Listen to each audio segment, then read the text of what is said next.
Despite The Matrix Resurrections not killing it at the box office and receiving mixed reception from audiences and critics, we may have just gotten official inside word from Warner Brothers that they plan on making a Matrix 5 with Lana Wachowski. If you want to check out my review for The Matrix Resurrections, you can find it on the channel. I think it's a misunderstood sequel, and I also did a breakdown of the ending in an explained ending video if you want to check that out also. But a very interesting article came out last night from Deadline about Warner Bros. Deciding to do a reboot or bring in a different director for Matrix 4 without the Wachowskis, which actually plays into a scene in the movie. And in this video, I will break down the box office, the streaming numbers, and the piracy numbers for The Matrix Resurrections, which might give it a huge chance of getting a fifth movie made. This comes from Deadline. The Matrix Resurrections would have moved on without Lana Wachowski if she didn't volunteer to direct. If you've watched The Matrix Resurrections, you might remember a scene where the character Smith, played by Jonathan Groff, takes a jab at Warner Bros., possibly leaving Lana and Lily Wachowski, the originators of the Matrix franchise, behind to direct another Matrix film. Well, it turns out that's not just hyperbole. In a recent interview with Collider, Resurrections producer James McTeague admits that Warner Bros. Had plans to assign a different director. McTeague has worked on all Matrix films and stated that the money-making capability of a Matrix film meant there was always talk. However, when Lana Wachowski jumped at the chance to direct, the studio quickly said yes. It just made sense to have the original director on board. Look, I think when you have a franchise with that much potential money-making capability, there's always talk. It's in the same way that the Marvel Universe repeats and turns in on itself, or you have Spider-Man, or you have Iron Man, or Thor, said McTeague. There's always potential to update those movies just because of the possibility of making the money and telling a new story. I shouldn't say it's just a purely fiscal thought, but yeah, look, there was versions out there, but they hadn't landed on the right versions. When Lana eventually came back around and said, look, I'm interested in making another movie, of course they went with the filmmaker who was the genesis of The Matrix. Since the release of The Matrix Resurrections in theaters and on HBO Max, the critical and fan reception has been mixed. Despite this, Warner Brothers wants to keep the franchise going with a fifth movie, and wait for it, they want Lana Wachowski to return, as confirmed by the studio's CEO Ann Cernoff.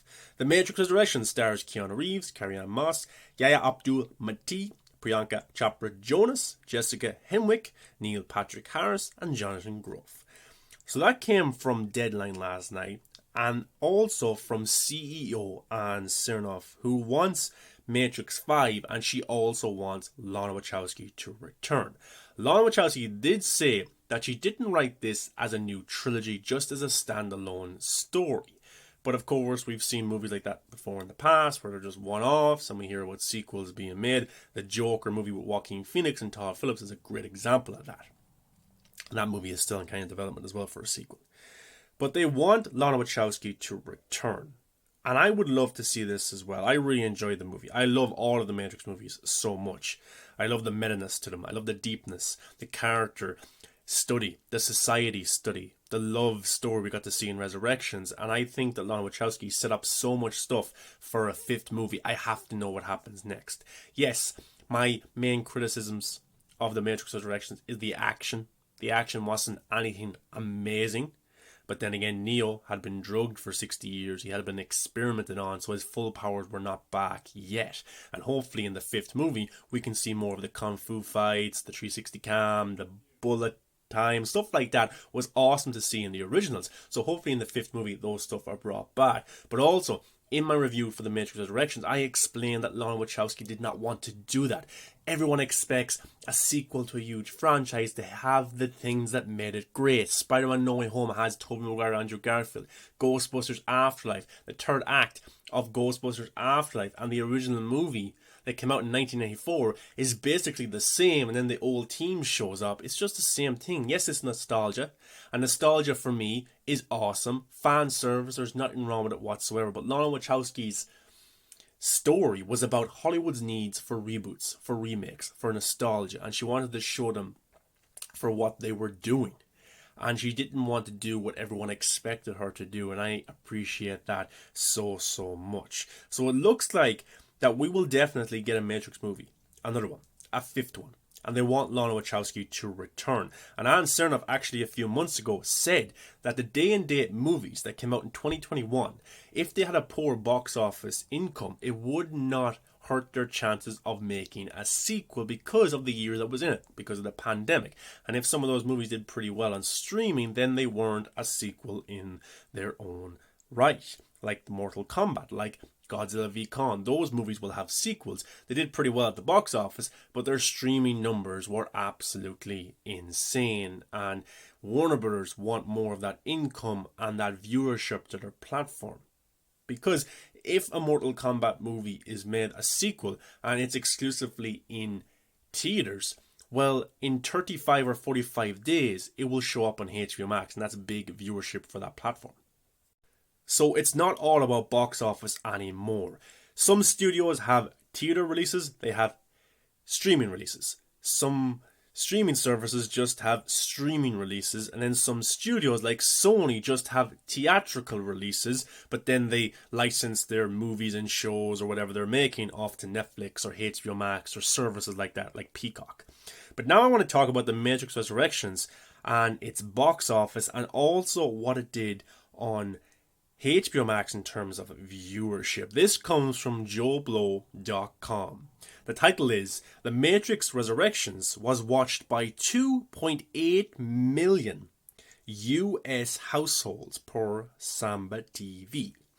The Matrix Resurrections is the last film on Warner Bros. 2021 release slate to go day and date on streaming and in theaters. The results for this release model has been mixed at best for the studio, and that appears to be the case again this weekend with Resurrections. Many believe that the HBO Max factor definitely stifled its box office earnings over the weekend, and given its performance on the platform, it looks like many people did opt to watch the movie at home. Per Samba TV, The Matrix Resurrections was watched by 2.8 million smart TV US households over the Wednesday to Sunday period. Samba TV measured streaming viewership across 46 million TV devices with a panel of 3 million smart TV households. Since streaming services keep their numbers pretty secret, a third-party service like Samba TV is our best indicator on how these films are performing on streaming, but it should be noted it doesn't give us the full picture. According to box office analytics firm Intelligence, via Deadline, 1.76 million people bought tickets to see The Matrix Resurrections over the last 5 days, compared to Spider-Man No Way Home's 12.6 million admissions and Sing's 4.1 million. It can be argued that the polarizing response to the film affected ticket sales, but these figures also show that having the film available on streaming definitely bit into its ticket sales. When looking at Samba TV numbers for other Warner Bros. Releases that followed this release strategy, The Matrix Resurrections ranks behind the first 5 days of Godzilla vs. Kong, which was 3.6 million US households. That film was the first to open when New York City and Los Angeles reopened their theaters, and it pulled in 48.1 million in its first 5 days at the theatrical box office. In terms of 30-day numbers from Samba TV, Godzilla vs. Kong is the most watched theatrical day and date release on HBO Max with 5.8 million US households. Mortal Kombat follows with 5.6 million US households, while The Suicide Squad ranks third with 5.1 million households. The biggest takeaway from its availability on streaming is that it opened the film to be the most pirated film for the week of December 20th to December 26th, according to Musso, with 32.6% share of the top 10 torrents. The central issue isn't that the film is also available to stream, it's that its presence on streaming makes a clean copy available online for people to rip and share on torrent sites. Once the reaction for the sequel was clearly looking mixed, A lot of people sought the film out online to watch at home instead of spending money at the theatre. This is why, in my opinion, the day and date strategy is a business model that doesn't work for tentpole releases. More adult fare like The Many Saints of New York and King Richard can benefit from this model, but they're the exception and not the rule. I think that's a pretty interesting, valid perspective of the streaming releases, because some movies it suits to just be a streaming movie. Other movies it suits to be day and date. Other movies it suits just to be a theatrical movies. And then in a pandemic, people are going to go see the biggest movie they can see, which is Spider-Man No Way Home. And they ignore the movies like Last Night in Soho, Nightmare Alley, King Richard, Matrix Resurrections, because they don't have the money to spend on numerous movies in 1 week or 2 weekends, and then people hear bad reviews about Matrix Resurrections. They're like, okay, I'll just check it out on HBO Max then. And other people who don't have HBO Max, or internationally, who don't feel like going to a theatre, their theatre might not be open, they hear the reception of Matrix 4, and they're like, I'm not going to spend money on that, I'll just stay at home, and they pirate it. And that's what happens to these bigger movies. And Matrix Resurrections, I think, is going through something similar. In a normal environment, The Matrix 4 is a huge movie, but then coming out a week after Spider-Man No Way Home does not help. Coming out in a pandemic does not help. Being available, a HD copy available on torrent sites does not help whatsoever, and the reception around it doesn't help either. So there's a lot of factors here why The Matrix Resurrections isn't blowing up the box office, but it's actually doing pretty okay numbers considering it came out a few days after Spider-Man No Way Home. I like the movie. I want it to do well, but if a movie doesn't do that well at the box office, it doesn't impact my life. It's not bad for me. I just like the movie. I want to see it do it. I want to see more of this universe come to us in theaters, or if it's going to be a HBO Max thing, okay, then that's okay. I'll watch it on that as well. Okay, let's just take away the fact that maybe you don't like the movie. That's fine, that's 100%, but you have to acknowledge the factors as to why the movie isn't being given a fair chance on a theatrical platform. And that's why Ann Sernoff came out a few months ago, the CEO of Warner Bros., and said, okay, the box office results will not impact these movies getting sequels because of the year that's in it. Now let's look at The Matrix Resurrections and its box office income in more detail. This comes from Collider. The Matrix Resurrections snags 70 million at the worldwide box office. The Matrix Resurrections is the latest installment in the story of Neo and Trinity from director and writer Lana Wachowski. The box office total for the film, which officially opened in theaters on December 22nd, has reached 69.8 million globally since its release in 76 markets. While it is still an unprecedented time in the midst of a global pandemic, as well as HBO Max releasing the movie to streaming at the same time, it is still an impressive opening total with everything seemingly working against it. From Spider-Man No Way Home being released exclusively to theaters and The Matrix Resurrections already being streamed, the fact that it cleared the 50 million mark is a bigger deal. Outside of the US and Canada, the film was released to Japan, Russia, and the United Kingdom, France, and Mexico. The Matrix Resurrections brought us back into the world of Neo, who we were told died with Trinity back in the Matrix Revolutions. So to see them back together again is exciting for fans. The Wachowski sisters gave us a world and made us question our own reality in a way that changed the way many theatergoers explore cinema and conversations about film. While Lily Wachowski did not join her sister this time around, it was still a perfect addition to the world of The Matrix. Right now, the film has a cinema score of B-, with the audience being evenly split above and below 35 years old, with it largely skewing towards men at 61%. The under 25 age bracket made up 18% of the audience and gave the film a B score, while men 18 to 24 years old gave The Matrix Resurrections its best grade with an A-.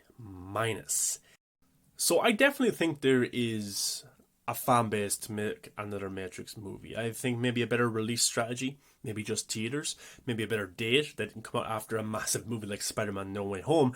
I think the next movie in the franchise could make money and do pretty well for itself. Right now, I wouldn't consider it a flop because it's on streaming, there's a HD copy available, but I would love to explore some of the ideas that Lana Wachowski expanded on in The Matrix Resurrections.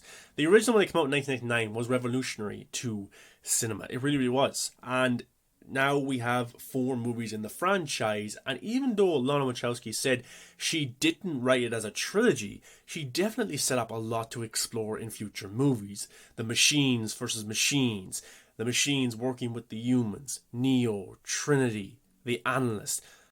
Warner Brothers want a fifth movie. They want Lana Wachowski to return, but will she? Or will her sister take over the fifth movie? What will happen to the franchise now? Will it be a reboot or a continuation? Warner Brothers wanted, fans wanted, but do the Wachowskis want it? Guys, what's your thoughts on the streaming numbers and box office results for The Matrix Resurrections? Make sure you let me know below in the comment section. I would love to hear your thoughts. Give a thumbs up, subscribe to the channel, and check out my Matrix Resurrections review titled A Misunderstood Unique Sequel, and also a breakdown video of the ending explained. Guys, thanks for watching. Check out my other videos, and I'll see you in the next one. Are you ready to re-enter the Matrix with Matrix 5, or should they just reboot?